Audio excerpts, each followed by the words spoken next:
This is 99% Invisible. I'm Roman Mars. There's this photograph tacked on the wall here in the studio.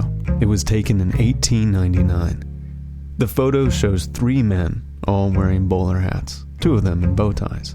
They're looking dead on into the camera with this casual look of conquest. Knees raised, hands on hips, suspended midair on the lifted arm of a giant dredging machine. A machine used to force the natural environment to bend to the will of humans. Even if you don't know this image in particular, you've seen images like it. Scenes of people standing around proudly, looking good as they shape the earth. What fascinates me about the pictures from this time is that they speak to this moment when there was a real sense of awe and reverence for the marvels of civil engineering. Now, I don't mean to over-romanticize this stuff. A lot of things we did for the sake of progress were ethically dubious, if not outright horrible. There were mountains tunneled, hills flattened, swamps drained. But the environmental impact notwithstanding, these feats of engineering weren't just amazing for their time, they're amazing for our time. The photo I'm talking about, the 3 guys in bowler hats on the dredging machine, is a scene from the reversal of the Chicago River. And the reason that photo is famous, or at least famous enough for me to have seen it, is because the reversal of the Chicago River was an enormous engineering project that was successful. See episode 86, True Believers. But you've got to figure, there were countless other photographs depicting similarly awe-inspiring feats of engineering prowess that we have never seen, because those feats never got finished. They were, you could say, failures. Today we have the story of one such failure which, before people finally gave up on it, probably also once included a moment of men posing on machinery. So actually, I do have a photo we can start from, dated to 1892. Reporter Julia Barton grew up in Dallas, Texas, where our story takes place. These men, a few of them in bowler hats, are standing on a wide flat boat with a winch on top of it.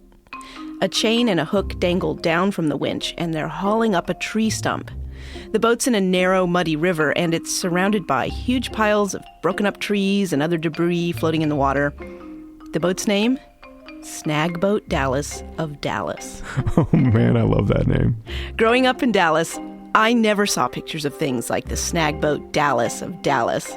I never heard of the failed project that generations of Dallas people spent their lives pursuing, even though it concerns an engineering project so massive that it was once compared to both the Panama Canal and the Great Pyramids of Giza. This is the story of the Port of Dallas.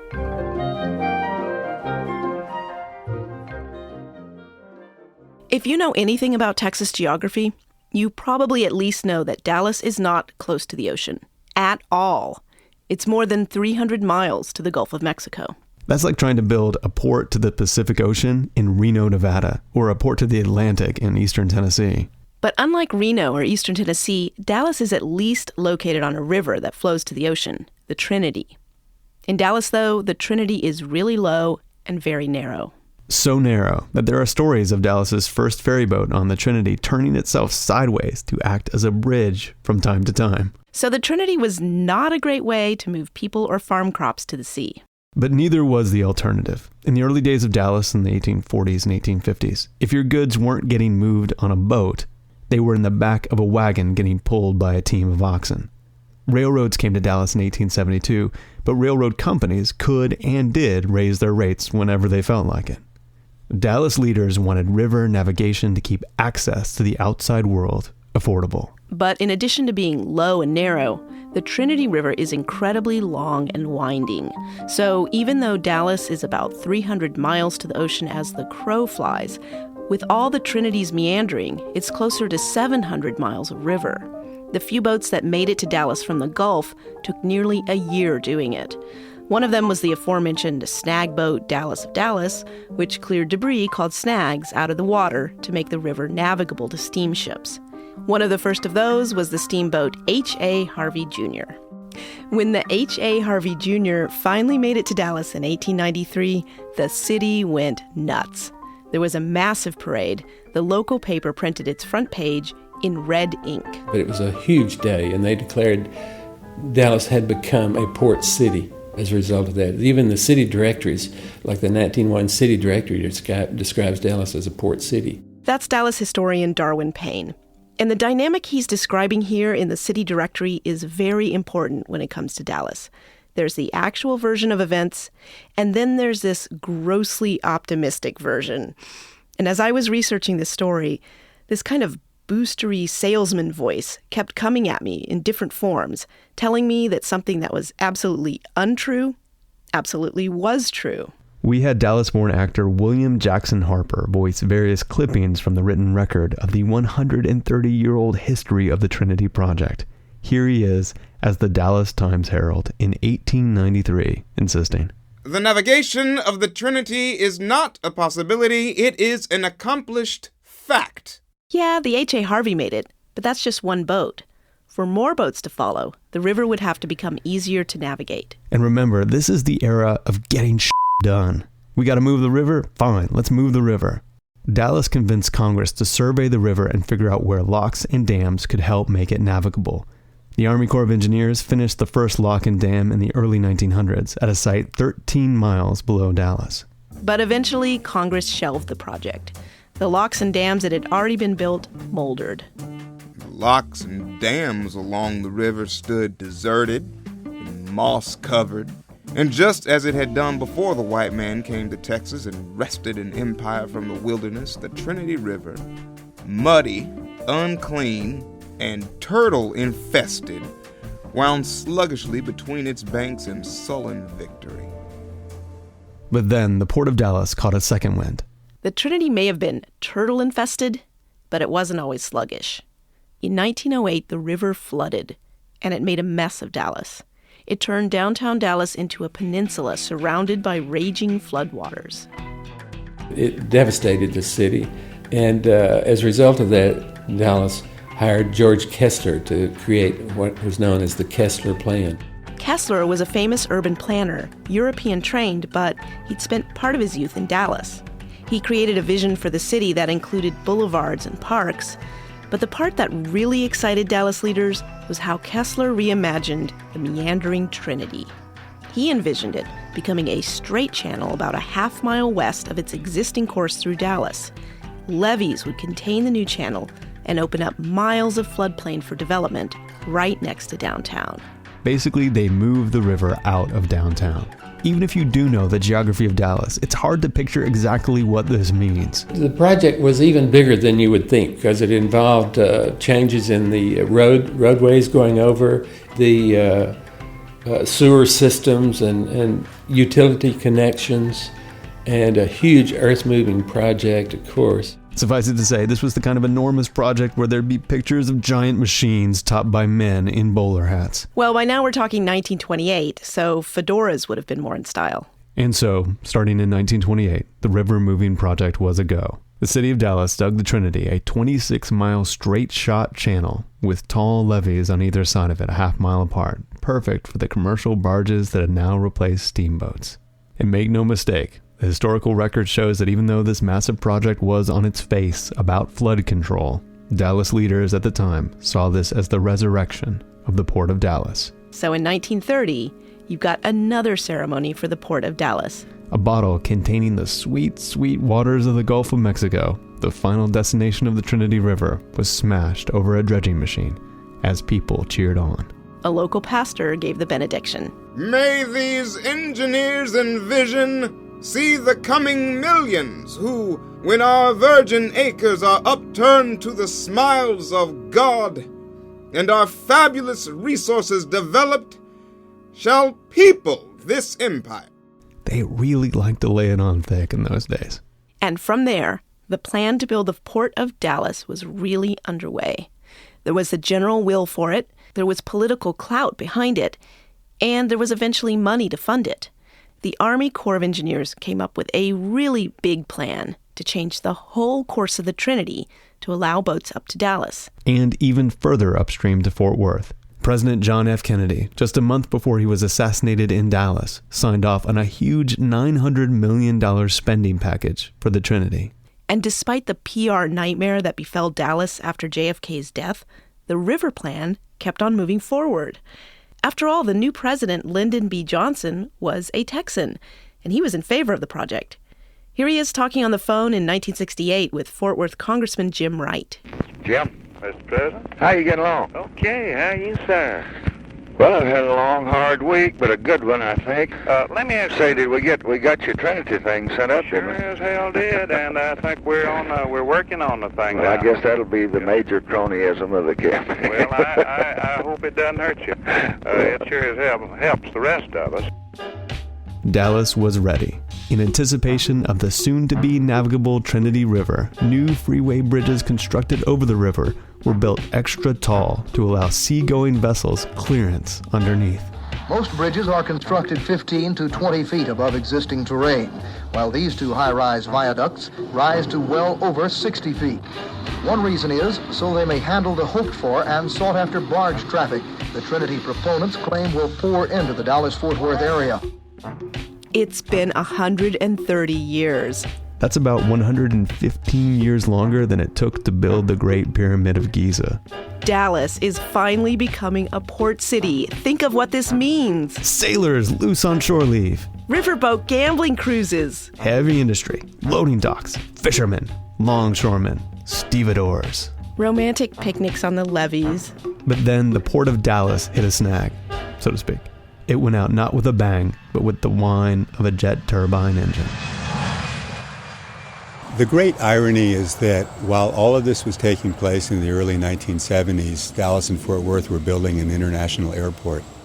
Rob Tranchen is a film producer who made a documentary about the Trinity for Dallas's public TV station, KERA. He says the massive DFW airport invigorated the new economy growing here. Dallas was deindustrializing. The city had moved from its reliance on agriculture and trade to technology, light manufacturing, banking, and insurance. Companies like Texas Instruments were on the rise. They didn't need barges to reach the outside world. They had an airport. In my considered judgment, the canalization of the river would probably make Dallas go the way of the other port cities with a polluted channel, which Houston has, increased crime, and increased deterioration of the inner city. That's Alan Steelman, who ran for Congress in Dallas in 1972. He ran against the Trinity Canal. It likely would mean the location of steel mills and petrochemical plants and other forms of heavy industry here, none of which I want locating in Dallas. And he won. Soon after that, voters rejected a referendum to spend their tax dollars on the canal. So right when the dream of those men aboard the snagboat Dallas of Dallas was finally on the cusp of reality, the dream was dead. Dallas would not become a port city, which was really a shame. Not because Dallas needed to be a port, but because they totally messed up the natural landscape of the city. Remember that the Port of Dallas project eventually included the Kessler Plan, which literally moved the river and channeled it into a man-made canal outside of town. The Trinity River used to meander through the center of Dallas. It's hard to second-guess the civil engineering needs of the time. I mean, the river did flood the city pretty regularly.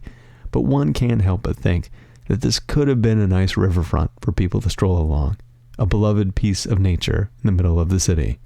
The Port of Dallas not only failed, but it stole the natural riverfront from the people of Dallas. Like a lot of people of my generation growing up in the 70s and 80s, I didn't really know there was a river in Dallas at all.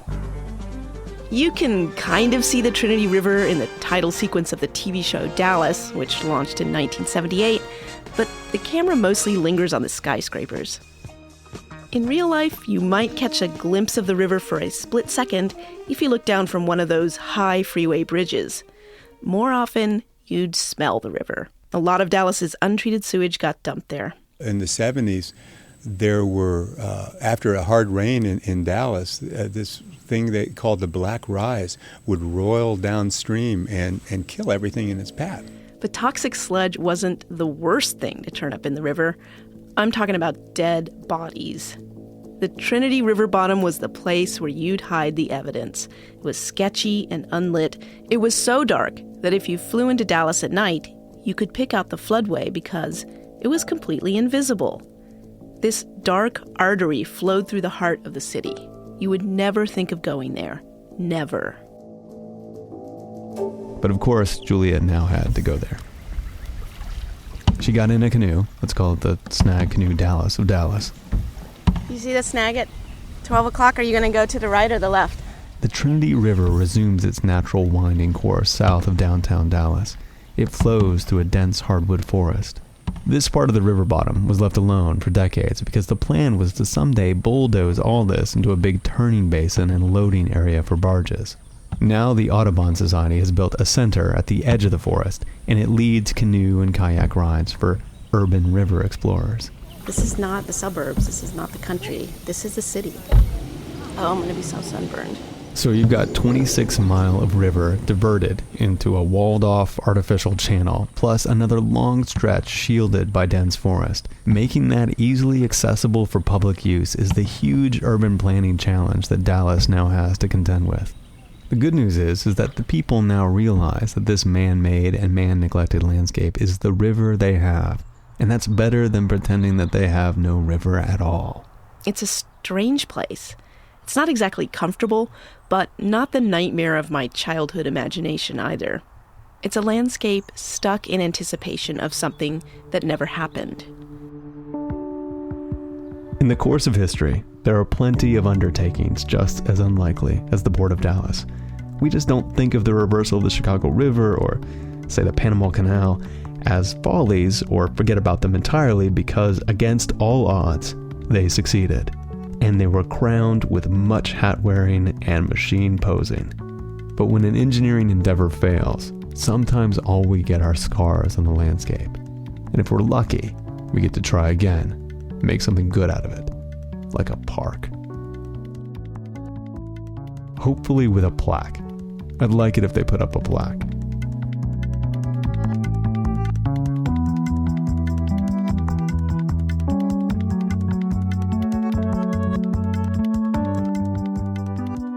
"99% Invisible" was produced this week by Julia Barton, with Sam Greenspan, Katie Mingle, Avery Trufelman, and me, Roman Mars. We are a project of 91.7 local public radio KALW in San Francisco and produced out of the offices of ArcSign, an architecture firm in the beautiful downtown Port of Oakland. You can keep up with all the comings and goings of 99PI on Twitter, Facebook, Tumblr, Instagram, and Spotify. I said hi to every single person who said hi to me on Twitter. You thought I was kidding. I was not kidding.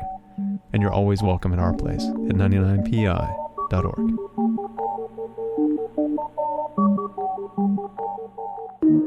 Radiotopia. From